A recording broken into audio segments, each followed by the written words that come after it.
Next.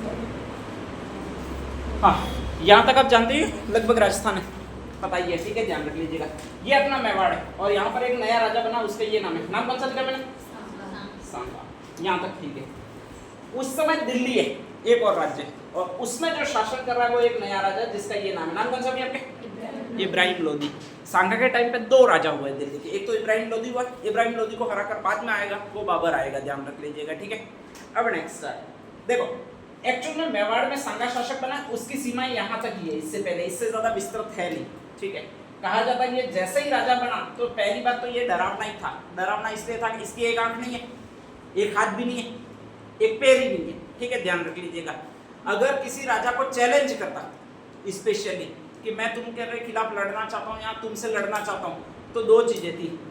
अगर कोई राजा इसको किडनैप कर लेता तो क्या कर देता? भाई जिसके पास एक हाथ नहीं है, एक पैर नहीं है और एक आंख नहीं है, तुम उसका क्या कर लोगे और क्या बिगाड़ दोगे? पूरा नक्शा सांगा का वैसे ही बिगड़ा हुआ था, ठीक है, ध्यान रख लीजिएगा। एक साइड पूरी है ही नहीं, और ऐसे में अगर आप उसका कर भी नुकसान भी क्या कर सकते हो, ठीक है। और दूसरा, अगर ऐसा व्यक्ति रात को अकेले में आपको मिल जाए तो वैसे ही आप डर जाओगे, उसके पास जाने की हिम्मत नहीं करोगे। तो ऐसी कंडीशन में राणा सांगा वो पहले ही बहुत डरावना था, डरपोक था। डरपोक क्या था? बहुत डरावना था, ध्यान रख लीजिएगा, ठीक है। उससे डायरेक्टली मिलने और बात करने तक का कोई साहस नहीं कर पाता था। और वास्तव में अगर ऐसा आदमी जिसकी एक आंख नहीं होती है और चश्मा निकाल देता, आप भी उसके सामने देख नहीं पाते हो। जब तक इंसान का चेहरा, ये 2 आंखें, एक नाक वगैरह पूरा है, तब तक तो आप देखने की उसके सामने जरूरत कर सकते हो, ध्यान रख लीजिएगा। बाकी अगर कल्पना में भी सोचिए कि अगर एक कान भी नहीं है ना, तो आपसे देखा नहीं जाएगा सामने, ठीक है।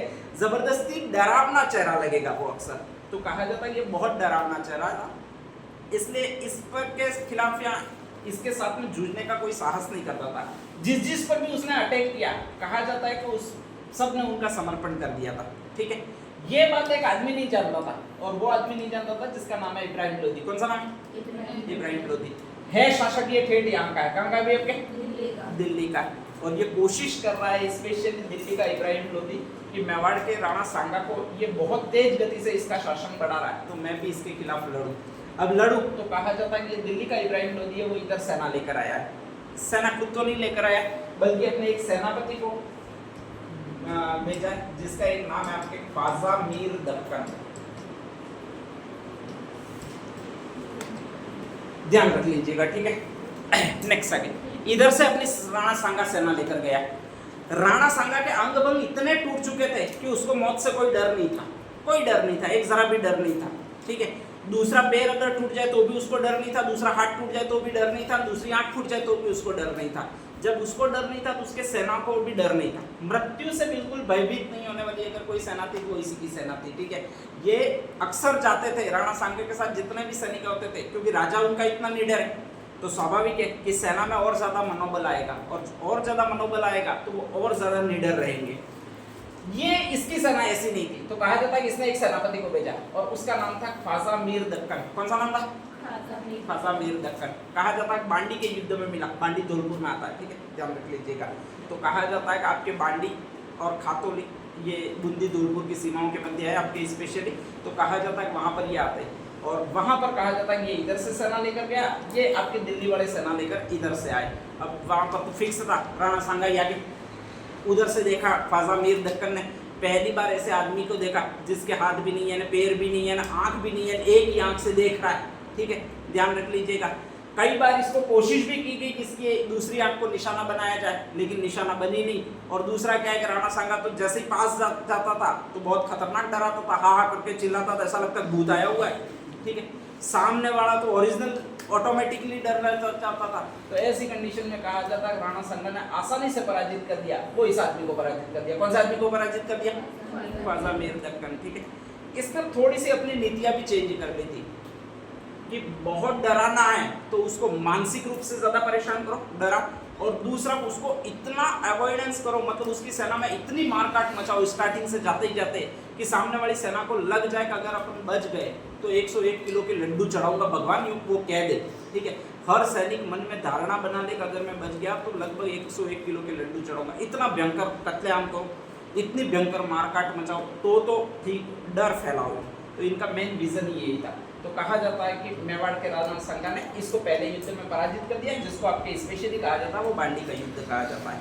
सेकंड बार कहा जाता है कि आपके इब्राहिम लोदी खुद सेना लेकर आया, और जो खुद सेना लेकर आया उसने दूसरा युद्ध किया, और दूसरे युद्ध को स्पेशली कहा जाता है, वो ये युद्ध कहा जाता है, नाम कौन सा होगा भैया आपके? खातौली का युद्ध, ठीक है, ध्यान रख लीजिएगा। और कहा जाता है इसमें भी राणा सांगा ने वही नीति रखी कि बुरी भयंकर तरीके से मारो, इब्राहिम लोदी अकेला आ जाए, पकड़ लो उसको तो, ठीक है, और फिर उसके कान में चिल्लाओ, ठीक है, भाग जाएगा साला। तो कहा जाता है कि इब्राहिम लोदी भी भाग गया राणा सांगा से डर के। और इस तरह से कहा जाता है कि यहाँ पर आपके एक पीलिया ख्याल नदी बहती है, वहां तक अपनी सीमा को विस्तारित कर लिया। वो किस आदमी ने विस्तारित कर लिया? आपके सांगा ने। तो सांगा ने इब्राहिम लोदी से दो ही युद्ध किए, एक तो बी वाला बांडी का युद्ध, और एक सी वाला मतलब आपके क्या वाला, जिसको कौन सा युद्ध कहा जाता है भाई? आपके खातौली का युद्ध। ये कभी भी आ जाए, बांडी का युद्ध और खातौली का युद्ध राणा सांगा ने किससे किया था? तो वो इब्राहिम लोदी से किया था। इन सब में अच्छा इंटरेस्टिंग युद्ध है वो गागरोन का युद्ध है, तीसरे नंबर वाला, ध्यान रख लीजिएगा, ठीक है।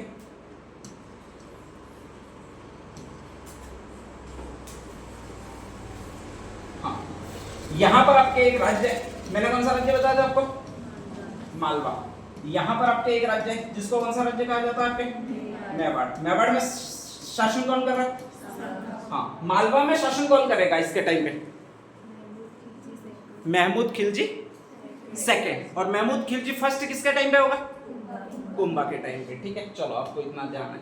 अब नेक्स्ट आगे इसको देखते हैं कि इस मालवा में आपके युद्ध कैसे हुआ था, कैसे कैसे हुआ था।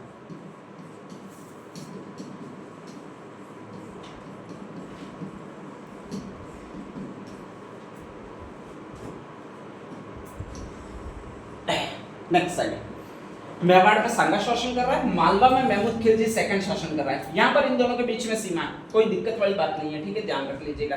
युद्ध आखिर हुआ क्यों, उसके बारे में बात करते हैं। तो इस मालवा का जो शासक महमूद खिलजी है, उसके पास में एक हिंदू सेनापति था, और इस हिंदू सेनापति का जो नाम था वो आपके ये था। नाम कौन सा भी आपके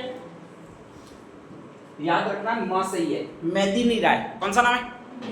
मेदिनी राय, ठीक है। महमूद खिलजी के पास सेनापति है जिसका नाम मेदिनी राय है, ध्यान रख लीजिएगा। उधर से कहा जाता है कि महाराणा सांगा है वो पहले अटैक करता है दिल्ली पर। दिल्ली का राजा कौन है? इब्राहिम लोदी। इब्राहिम लोदी हिंदू है मुसलमान है? मुसलमान है, ठीक है, ध्यान रख लीजिएगा। अब जैसे ही कहा जाता है कि ये मुसलमान है, तो इसके खिलाफ इसके साथ में लड़ने वाले सैनिक है वो भी कौन है? मुसलमान। ये अपना राजा कौन सा है? इसके सारे सैनिक कौन सा है? हिंदू, ठीक है, ध्यान रख लीजिएगा। अब नेक्स्ट आगे ये दोनों राजा है वो लड़ रहे हैं स्पेशली राज्य के लिए, अपना राज्य बढ़ाने के लिए, ठीक है। लेकिन अगर इनकी जनता है वो इसको दूसरा रोक दे रही है, और इस युद्ध को कह रही है कि हिंदू और मुसलमानों का युद्ध है, ठीक है। इस भावना को हिंदू तो थोड़ा कम भड़का रहे, लेकिन उससे भी ज्यादा भड़का रहे वो मुसलमान वाले भड़का रहे, और मुसलमान वाले जो है वो दिल्ली वाले हैं। तो दिल्ली वाले कह रहे हैं कि अपन मुसलमानों को मार दिया, और वो एक राजा ने मार दिया। कौन से राजा ने मार दिया भाई? आपके सांगा ने मार दिया, ठीक है। तो इसलिए ये हिंदू है वो मुसलमानों को मारते हैं, जब भी इनको मौका मिलता है तो मुसलमानों को जिंदा नहीं छोड़ते, ऐसी भावनाएं फैला रहे। वो भावनाएं धीरे धीरे इस मालवा राज्य में भी आई, और मालवा राज्य में ये पता चला, वो इस आदमी को भी पता चला। किस आदमी को पता चला? महमूद खिलजी। और इसका फेमस सेनापति है, उसका ये नाम है, नाम कौन सा भी आपके? मेदिनी राय, ठीक है। तो ये महमूद खिलजी भी कहीं डर रहा है कि अगर इसके पास सत्ता आ गई तो स्पेशली ये मुझे पराजित कर सकता है। किसको पराजित कर सकता है? आपके महमूद खिलजी को। और राज्य पर अधिकार कर सकता है वो मेदिनी राय कर सकता है, ठीक है। दूसरा ये है कि मेदिनी राय हो सकता है इसका साथ दे दे। किसका साथ दे दे? आपके सांगा का। और मेरा राज्य होता है वो इसको सौंप दे, ये भी सोच रहा है, ठीक है। तो ऐसी कंडीशन में ये मरवाने की कोशिश करता है, वो इस आदमी को मरवाने की कोशिश करता है, जिसका नाम कौन सा है? मेदिनी राय। अब नेक्स्ट आके मरवाएगा कैसे? तो किसी से गुप्त संधि कर लेता है, ठीक है। और ये गुप्त संधि करता है वो गुजरात का एक राजा होता है जिसका नाम होता है मुजफ्फर शाह। ये भी मां नाम से ही है, ध्यान रख लीजिएगा। महमूद खिलजी मां नाम से, मेदिनी राय मां नाम से, और मुजफ्फर शाह भी मां नाम से। तो उससे संधि कर लेता है। कहता है देख मैं इसको एक सैनिक अभियान पे भेज रहा हूँ, बाहर पड़ा रहेगा ये, वहां पर तू अटैक करना और सिर्फ इसको मारना है। किसको मारना है? इस बाकी सेना को नहीं मारना है। मेदिनी राय को एक अभियान पर भेजा जाता है और कहा जाता है कि वहां पर अटैक करवाया जाता है। अटैक करवाया जाता है उसमें ये बच जाता है। स्पेशली कौन बच जाता है? मेदिनी राय। अब ये जो अटैक करवाया जाता है वो लगभग मेवाड़ की सीमा के पास में करवाया जाता है। इसके पास तब सेना बहुत कम होती है, तो ये भागते भागते सहायता मांगता है, वो इससे मांगता है। किससे मांगेगा भैया? अपने सांगा से सहायता मांगेगा, ठीक है। कहा जाता है कि सांगा से सहायता लेता है तो सांगा इसको 500 राजपूत सैनिक प्रदान कर देता है। अब नेक्स्ट आगे ये अपनी खुद की सुरक्षा करके डरा डरा सा जा रहा है, कहीं कोई मुझ पर अटैक नहीं कर दे, यूं करके ये वापस जा रहा है अपने गृह राज्य में। गृह राज्य कौन सा है? मालवा। और मालवा में ये अकेला नहीं जा रहा है, खुद जा रहा है, प्लस इसकी सुरक्षा के लिए टोटल सैनिक है। कितने सैनिक है? और 500 सैनिकों ने जो पहन रखी है पोशाक, वो कहां की पहन रखी है? मेवाड़ की। कहां की पहन रखी है? मेवाड़ की। अब ये जाता है तो इसको आते हुए देखता है, कौन देखता है? महमूद खिलजी। क्या क्या देखता है? मेदिनी राय नेतृत्व कर रहा है, पीछे सैनिक कितने? 500। कौन सा सैनिक है? मेवाड़ के, मतलब हिंदू सैनिक। ठीक है, ध्यान रख लीजिएगा। और वो अनुमान क्या लगाएगा कि मेदिनी राय मिल गया। किससे मिल गया? सांगा से मिल गया। ठीक है, और सांगा से मिल गया, इसका मतलब ये मुझ पर अटैक करने आ रहा है, और मुझ पर अटैक करने आ रहा है, इसका मतलब ये पक्का मुझे मार डालेगा। जबकि ये भी डरता डरता आ रहा है बेचारा। इधर से मेदिनी राय भी डरता डरता आ रहा है, इधर से कहा जाता है कि ये भी बहुत डर रहा है। किले के बाहर मेदिनी राय डर रहा है, उससे भी ज्यादा किले के अंदर जो डर रहा है वो महमूद खिलजी डर रहा है। और ऐसी कंडीशन में वैसा ही होता है। ठीक है, कि जैसे आप घर में पैक करके रात को अगर अकेले सोते हो, ठीक है, ध्यान रख लीजिएगा, अगर बाहर से कोई आता है वो भी डरता डरता आता है कि कहीं कुत्ता वगैरह घर में हो नहीं, और आप जो अंदर बैठे रहते हो वो भी डरते डरते बैठे रहते हो कोई भूत भूत आ नहीं जाए। और अगर कसम से कोई रकाबी वकाबी गिर गई तो पहले तो आप समझते हो, ठीक है, बाहर वाला फिर समझता है। तो वैसी कंडीशन इन दोनों की हो रही है। और ऐसी कंडीशन में कहा जाता है कि इसने अचानक दुर्ग का दरवाजा खटखटाया। अब दुर्ग का दरवाजा जैसे ही खटखटाया तो कहा जाता है कि अंदर से और डरा हुआ था, उसने सोचा कि दुर्ग का दरवाजा तोड़ने के लिए ये कर रहे हैं, और इसने ऊपर से तीरों की बरसात कर दी। अब जैसे ही तीरों की बरसात कर दी तो कहा जाता है कि जो 500 राजपूत थे, उसके सामने 500 सैनिक थे, उनको पहले निशाना बनाया गया, और उनको पहले निशाना बनाया गया तो वे मारे गए। ठीक है, ये भाग कर यहाँ से जाता है, और यहीं पर एक स्टेट होता है झालावाड़ के बॉर्डर पर, और उस स्टेट को कहा जाता है चंदेरी। कौन सा स्टेट कहा जाता है? तो चंदेरी में जाके शरण लेता है। अब जैसे ही शरण लेता है तो उसको वापस मैसेज मिलता है। किसका मैसेज मिलता है भाई? आपके सांगा का, कि पहुंच गए सुरक्षित, ठीक है, मेरी सेना को वापस भेज देना। ये कहता है सेना गई और मैं तो सुरक्षित छुप के बैठा हूँ, कहाँ सुरक्षित पहुंच जाऊँ। वो पूछता है कि ऐसा क्या हुआ? तो पता नहीं क्या हुआ, मुझे भी कुछ समझ में नहीं आया। पहले तो वहां पर हमला किया था, मैं तो होम स्टेट जा रहा था, पता नहीं राजा को क्या हुआ, तो राजा ने भी मुझ पर हमला कर दिया। और तब इसको कुछ कुछ सांगा को समझ में आता है कि वास्तव में ये ऐसे पोलराइजेशन हुआ है, और नेक्स्ट आगे ये ध्रुवीकरण के कारण हिंदू मुस्लिम की राजनीति हुई है और हमला कर रहे हैं। ठीक है, अब नेक्स्ट आगे सांगा को एक ही अफसोस है कि उसका कितने सैनिक मारे गए? 500 सैनिक मारे गए। ठीक है, तो कहा जाता है कि ऐसी कंडीशन में वो इसको रेगुलर अटैक कर रहा है। उसको दो कारणों से अटैक करा, एक तो ये चंदेरी का रियासत है वो इस मेदिनी राय को देना चाहता है, एक मालवा की रियासत का कुछ हिस्सा भी मेदिनी राय को देना चाहता है। दूसरा ये कि इसको सुरक्षित पहुंचाना चाह रहा है। ठीक है, इसका घर परिवार वगैरह सारे इस महमूद खिलजी द्वारा मार भी दिए गए थे, तो इसको सुरक्षित रखना चाह रहा है। और ऐसी कंडीशन में ये कह रहा है कि भाई हर्जाना वगैरह दे, मेरे 500 सैनिक जो मरे उनका हर्जाना दे वगैरह। ठीक है, महमूद खिलजी 100% चाह रहा है कि एक मर जाए आदमी, और वो ये मर जाए। कौन सा मर जाए भाई? आपके मेदिनी राय। तो ऐसी कंडीशन में कहा जाता है कि दोनों ध्रुव न चाहते हुए भी आपस में लड़ जाते हैं।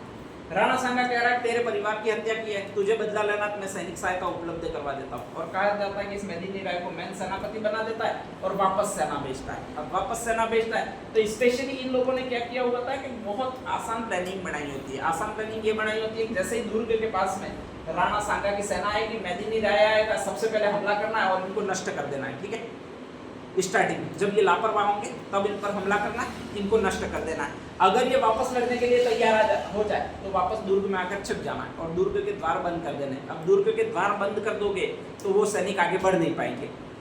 जब भी कभी लापरवाह फिर हो जाए तो वापस जाना है और फिर वापस उनको बुरी तरह से धो देना, यानी जितने मरे उतने मार देने, लूले लंगड़े हो जाए तो उनको कर देने, और जैसे ही वो वापस सावचेत होकर आक्रमण करने लग जाए तो वापस दुर्ग में आकर छिप जाना है। ठीक है, बाकी ऐसे बाहर नहीं रहना, इनसे सीधा युद्ध करना ही नहीं है, क्योंकि सीधा युद्ध करेंगे तो यहाँ बड़ा आदमी आएगा। यहाँ बड़ा आदमी कौन है? सांगा। और सांगा आएगा तो वो बहुत ज्यादा डरावना है, उसका अपन कुछ बिगाड़ सकते नहीं, उसको साले को मार सकते नहीं, तो ऐसी कंडीशन में अपन सारे परास्त हो जाएंगे। तो यहाँ पर ये प्लानिंग सिंपल सी रखते हैं कि हर बार जैसे ही उधर से सेना मेवाड़ की आती है, इधर से महमूद खिलजी पहले अटैक करने जाता है, जब सेना सोई हुई होती है वगैरह अटैक कर देता है और अटैक करके वापस छुप जाता है। किसमें छुप जाता है? आपके मालवा के दुर्ग में छिप जाता है। ठीक है, ध्यान रख लीजिएगा। राणा सांगा बहुत समय तक कोशिश करता है इसको पकड़ने की, कि किसी भी तरह से इसको पकड़ में आ जाए, एक बार ये पकड़ा जाए। ठीक है, और फिर इसको मजा चकाता है कि आधा राज्य उसको देना है वो भी दिलवा देते हैं, जितनी पर नुकसान हुआ है उतना भी अपन पूरा कर देते हैं। सांगा की यहाँ पर कोई दृष्टि नहीं है कि इस मालवा पर अधिकार करूं, क्योंकि उसको दिख रही है वो सीधी ये प्रदेश दिख रहा है। ये प्रदेश कौन सा आपके? दिल्ली। बाकी उसको कोई मतलब ही नहीं है। ठीक है, ध्यान रख लीजिएगा। तो हमेशा ये कोशिश कर रहा है किसी तरह से उसको मालवा से हर्जाना मिल जाए, और ये बंदर है वो हर बार आकर छिप के वार करता है और वापस चला जाता है। ठीक है, पकड़ में आ नहीं रहा है। अकस्मात उसको पहले की उसकी वाली स्टोरी याद आती है। उसके वाली स्टोरी में एक आदमी ऐसा जो बहुत जबरदस्त लोगों को पकड़ने का काम करता है, और एक बार अगर वो किसी को पकड़ लेता है तो साला छोड़ता भी नहीं है। नाम कौन सा है? कौन सा नाम है? हरिदास चारण। किसको पकड़ा था? पृथ्वीराज सिसोदिया को। फिर उसने छोड़ा ही नहीं। ठीक है, ध्यान रख लीजिएगा। अब पृथ्वीराज सिसोदिया इतना तेज भागता है और उसको पकड़ सकता है, तो फिर नेक्स्ट आगे वो किसी को भी पकड़ सकता है।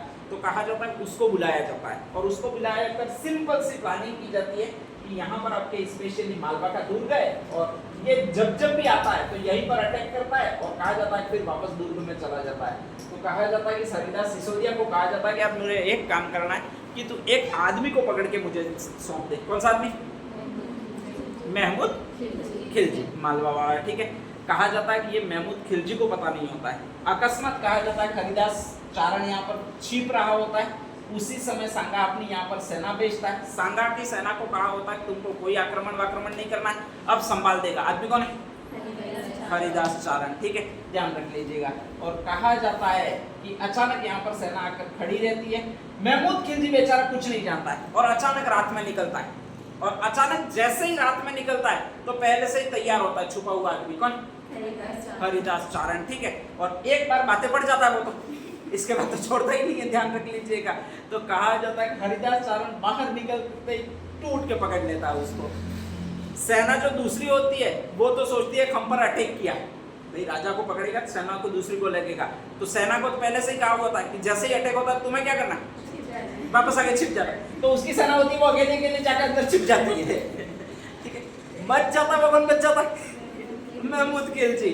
और कहा जाता है महमूद खिलजी को अकेला अकेला पकड़ के हरिदास चारण है वो यहाँ पर ले आता है। कहाँ पर ले आता है? अपने मेवाड़ ले आता है। उसकी सेना वगैरह किसी को टच ही नहीं करने देता है। ठीक है, एक बार ऐसा पकड़ता है कि उसकी मुट्ठी खुलती ही नहीं है, सीधी मेवाड़ के राणा सांगा के पास आके खुलती है। इतनी देर जो महमूद खिलजी होता है वो पीछे भी नहीं देख पाता, साला पकड़ा किसने यूं। ध्यान रख लीजिएगा, बड़ी ट्रेजेडी होती है उसके साथ में। और कहा जाता है कि फिर राणा सांगा उसके पास आता है, उसको 6 महीने तक कैद में रखता है। ठीक है, हरिदास चारण ने इतना तेज पकड़ा होता है, यानी इतना काटा बुट पकड़ा होता है कि बेचारी का आंतड़ियाँ भी थोड़ी सी हिल जाती है। लेफ्ट किडनी राइट में चली जाती है, राइट किडनी लेफ्ट में चली जाती है। 6 महीने तक तो ऑपरेशन वगैरह करके सही करनी पड़ती है उनको। ठीक है, लीवर तो बेचारा दब ही जाता है बीच में, तो वो भी सही करना पड़ता है। और कहा जाता है कि इसके बाद हरिदास चारण से खुश हो जाता है वो सांगा खुश हो जाता है कि ऐसा काम जो मेरी लाखों की सेना मर के नहीं कर सकती थी वो तूने कर दिया। ठीक है, और कहा जाता है उसको पेशकश करता है चल बोल तुझे क्या चाहिए।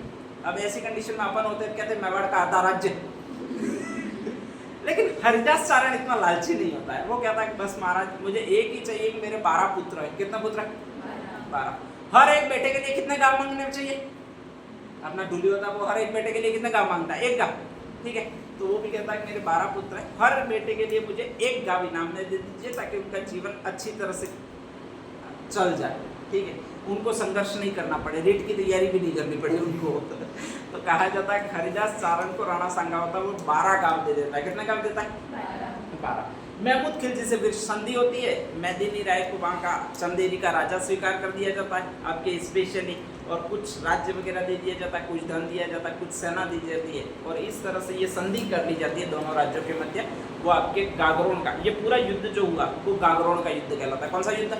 गागरोन का। तो गागरोन के युद्ध में 2-3 इफेक्ट है। ठीक है, एक तो गागरोन का पहले सेनापति है वो मेदिनी राय है। गागरोन का युद्ध हुआ है मालवा और मेवाड़ के बीच में। मालवा का राजा कौन बताया मैंने? महमूद खिलजी। और मेवाड़ का राजा कौन बताया मैंने? सांगा। ठीक है, और महमूद खिलजी को पकड़ने का काम किसने किया? हरिदास चारण। ये इंपॉर्टेंट है बात। दोनों बार बेचारे ने सांगा के 2 जो लोग थे उनको पकड़ने का काम इसी ने किया, हरिदास चारण।